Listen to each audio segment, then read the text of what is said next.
Bonjour à tous, on espère que vous allez bien. On se retrouve cette semaine pour ce thème-là. Rien n'est impossible à Dieu. Parce que c'est vrai, en tant que chrétien, on croit que Dieu peut absolument tout faire. Il n'y a rien que Dieu ne puisse pas faire.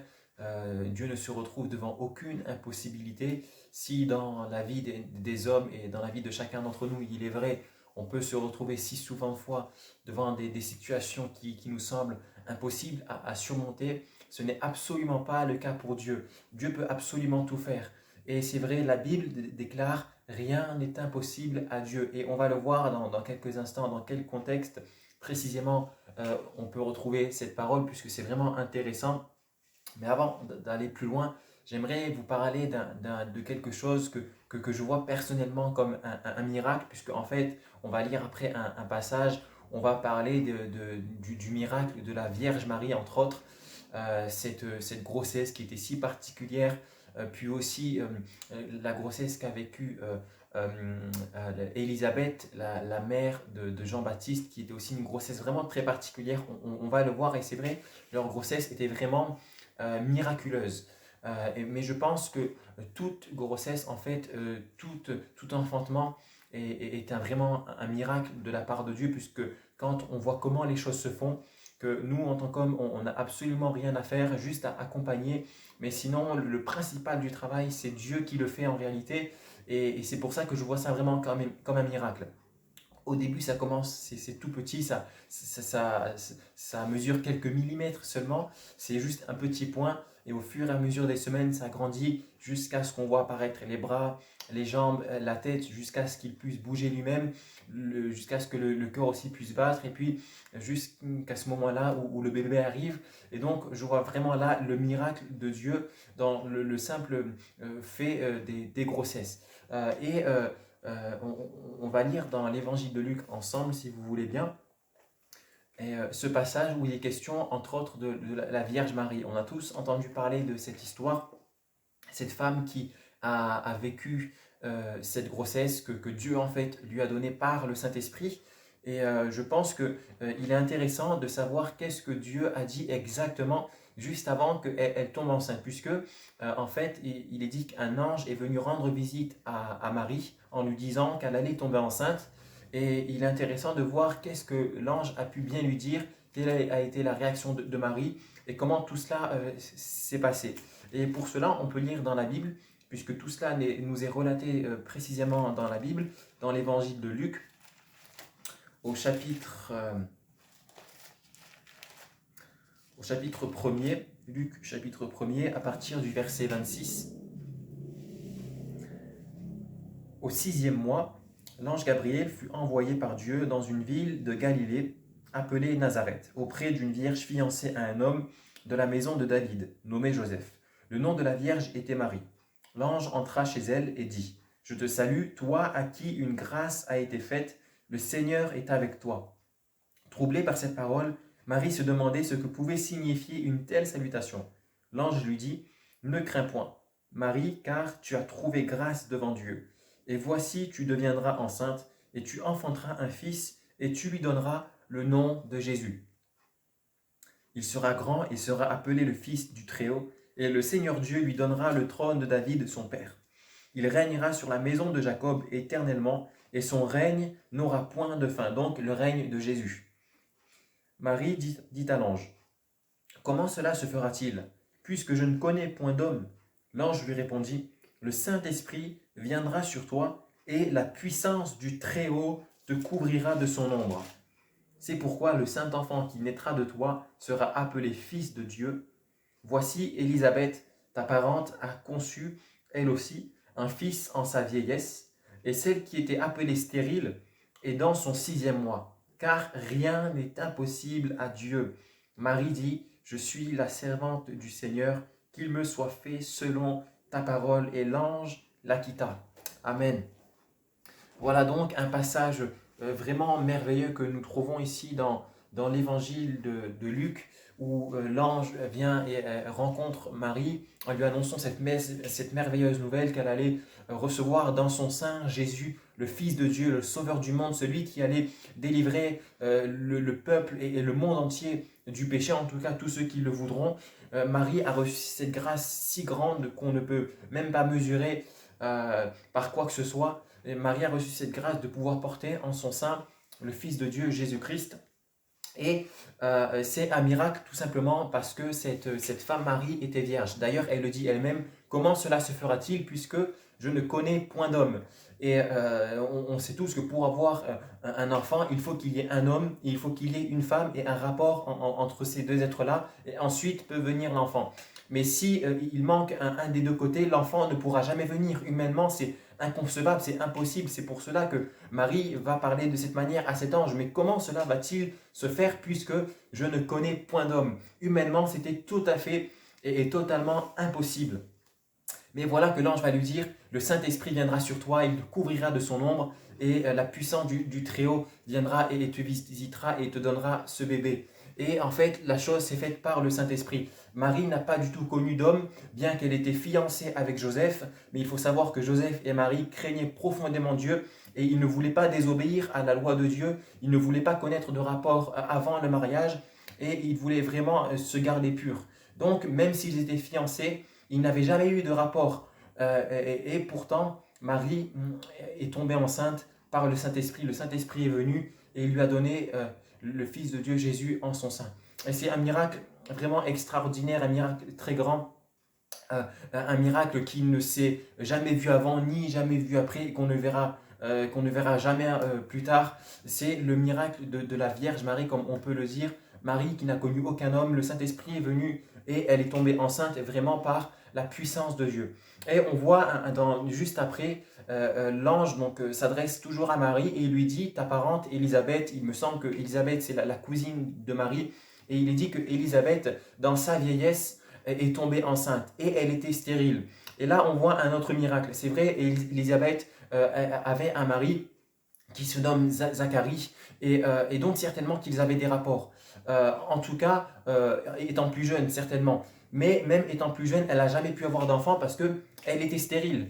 Et déjà, lorsqu'on sait que quelqu'un est stérile, c'est impossible, l'enfant ne viendra jamais malheureusement, et c'est une situation qui nous remplit de tristesse. Mais non seulement Élisabeth était stérile, mais en plus de cela, à ce moment-là, il est dit qu'elle était dans sa vieillesse. Donc là, il y a un double miracle. Dieu est allé, et Dieu est allé au-delà même de cette stérilité et de cette vieillesse, et Dieu a béni Élisabeth et il lui a donné cet enfant-là, justement Jean-Baptiste, qui a précédé le chemin de Jésus. Et on voit là donc deux grands miracles. Et c'est pour cela que l'ange a dit, rien n'est impossible à Dieu. Si Marie, étant vierge, a pu recevoir un enfant, et si Élisabeth étant stérile et dans sa vieillesse, on peut vraiment se dire que absolument rien n'est impossible à Dieu. Et j'aimerais vous dire, rapidement vous interpeller en vous disant que dans votre vie, rien n'est impossible à Dieu. Vous pouvez faire face à des situations qui semblent tellement compliquées, tellement difficiles, mais rappelez-vous de cette parole de Dieu que l'ange a annoncé à Marie de la part de Dieu, rien n'est impossible à Dieu. Et j'aimerais vous le dire, rien n'est impossible à Dieu dans votre vie. Dieu peut absolument tout. S'il y a quelque chose qui, pour vous, est vraiment infaisable, inconcevable, sachez que pour Dieu, cela ne l'est pas. Pour Dieu, c'est tout à fait normal. Dieu est tout puissant, Dieu est infiniment grand et il peut faire des choses que humainement, on ne peut même pas imaginer. Et je voulais vraiment vous encourager en vous le disant, si vous êtes peut-être malade physiquement, malade intérieurement, si vous avez un quelconque problème que humainement, vous-même, vous ne pouvez résoudre, si dans votre entourage, personne ne peut résoudre ce problème-là, allez auprès de Dieu parce que rien n'est impossible à Dieu et Dieu, dans sa puissance et dans sa grâce, il va agir en votre faveur. Et un dernier point important que je voulais relever quand même, c'est que l'âge n'a aucune importance. On voit Marie à ce moment-là, elle est dans sa jeunesse, elle est fiancée, elle n'est pas encore mariée. Et Dieu, malgré sa jeunesse, va la visiter et il va parler à son cœur d'une manière toute particulière. Et vous, peut-être qui êtes jeune et qui écoutez cette vidéo, j'aimerais vous dire que dans votre jeunesse, peut-être vous êtes adolescent, tout jeune, peut-être vous avez 25, 30 ans. J'aimerais vous dire que dans votre jeunesse, Dieu veut vous parler et Dieu veut vraiment s'approcher de vous. Et il faut vous-même que dans votre jeunesse, vous vous approchiez de Dieu. Mais il y a aussi le cas justement d'Élisabeth. Dans sa vieillesse, Dieu là aussi lui a fait grâce. Et peut-être vous qui êtes dans vos vieux jours, vous qui avez peut-être au-delà de 50, 60 ans, 70 ans, 80 ans, j'aimerais vous dire que Dieu veut vous bénir aussi, que Dieu veut venir à votre rencontre parce que devant Dieu, l'âge n'a aucune importance. Parfois on se dit mais je suis trop âgé, Dieu s'occupe des plus jeunes, qu'il s'occupe des plus jeunes, moi ma vie elle est finie. Mais j'aimerais vous dire ceci, c'est que la parole de Dieu dit, car il y a un avenir et de l'espérance. En Dieu, il y a un avenir et de l'espérance. C'est ce que Dieu déclare, c'est une promesse de Dieu pour l'humanité. J'aimerais vous dire que Dieu a un avenir et de l'espérance pour vous, même si vous êtes peut-être âgé, Dieu a des projets pour vous. Comme il en avait pour Élisabeth alors qu'elle était vieille et stérile, et lui a donné un enfant. Quel miracle puissant et extraordinaire. Et Dieu a vraiment un projet pour vous, non seulement ici-bas, mais surtout dans le ciel. Il y a une éternité qui vous attend, une éternité pleine de bénédictions, pleine de gloire, pleine de joie, pleine de paix. Et pour cela, il suffit de recevoir le Seigneur, de vivre à ses côtés et de l'attendre avec impatience qu'il revienne chercher ses enfants et son Église. Que Dieu vous bénisse.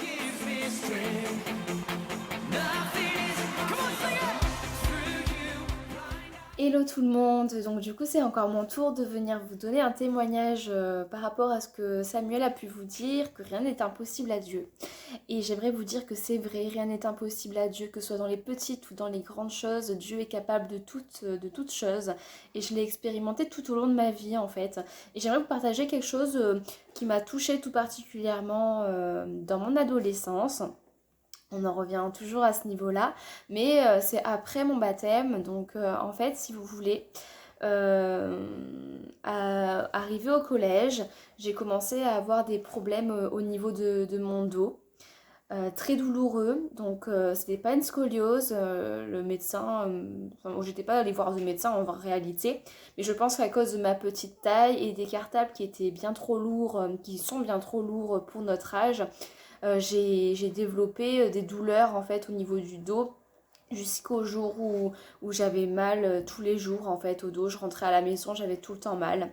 Donc voilà, j'ai vécu comme ça pendant quelques années avec des douleurs au dos.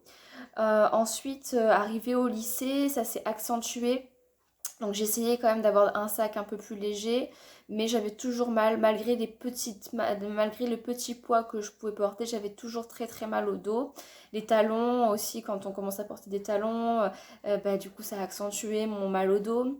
Et j'ai commencé en plus de ça à avoir des problèmes de hanches. Donc il y en a dans ma famille qui vont dire que c'était génétique parce que dans ma famille, j'ai dans ma famille des personnes qui ont des problèmes de dos, de hanches et de genoux en l'occurrence. Et donc c'était mon cas. Et en fait, ça a été très très difficile pour moi vu que j'étais au Seigneur. En plus, pour moi, je ne pouvais pas être malade, je ne pouvais pas avoir de problème de santé. Surtout à mon âge, on me disait à ton âge, tu as déjà mal au dos, c'est pas normal, t'as 15-16 ans, enfin voilà, dans cet âge-là.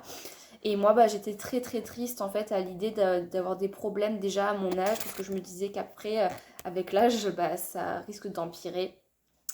Et jusqu'au point où quand j'étais allongée dans mon lit, j'avais l'impression de ne plus pouvoir bouger. Le soir, je pleurais dans mon lit parce que j'avais tellement mal, ça me brûlait, j'avais l'impression de rester, que j'étais paralysée en fait, hein, tellement ça me faisait mal. Donc je priais, tous les jours je priais pour ça, hein, tous les jours je priais pour que le Seigneur me guérisse et rien ne se passait. Pour moi c'était impossible d'être guérie, il fallait que j'aille voir un kiné, que j'aille voir un docteur, mais je n'allais pas jusqu'au jour où j'en ai parlé à mes parents très sérieusement, que j'ai pleuré et que je leur ai expliqué qu'il fallait que j'aille voir un docteur, que malgré mes prières, Dieu ne me guérissait pas. Donc je suis allée voir un docteur qui m'a prescrit des séances de kinésithérapie. J'étais très contente, mais au fond de moi, j'étais déçue parce que pour moi, il fallait que ce soit Dieu qui me guérisse. Et en fait, je suis retournée à un camp d'adolescents, comme j'ai pu vous le dire dans les vidéos précédentes, j'y suis retournée après ma conversion.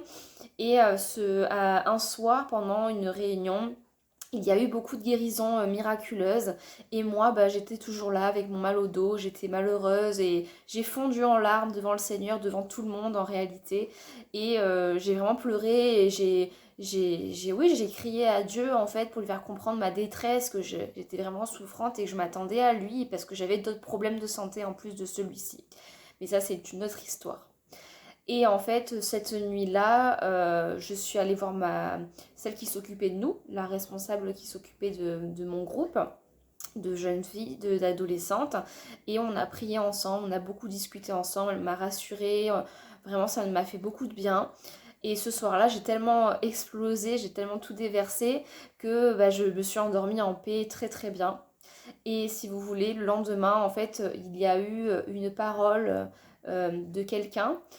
Pour moi, je savais que c'était Dieu qui me parlait directement pour me faire comprendre qu'il allait me guérir par rapport à tous les problèmes que j'avais. Ça a été vraiment quelque chose de grand. Et ce jour-là, en fait, j'ai été complètement guérie de mon dos et de mes hanches, donc les deux. Et je dois dire qu'à ce moment-là, je m'en étais même pas rendu compte, pour tout vous dire. Je m'en suis rendu compte seulement 1 heure après que j'avais plus de douleur du tout alors que je portais des talons ce jour-là, que j'avais mes valises à porter, tout ça. Et j'avais plus aucune douleur et depuis ce jour, je n'ai plus jamais eu aucune douleur. Donc c'est pour vous dire que le Seigneur est capable de guérir de tout problème de santé, qu'il soit petit ou plus grand. J'ai vu des guérisons de personnes qui avaient des cancers, qui ont été guéries, des personnes qui avaient des problèmes de vue comme moi, qui ont été guéries. Voilà, rien n'est impossible à Dieu. Dans la guérison aussi, il agit et il peut faire vraiment de vrais miracles. Voilà,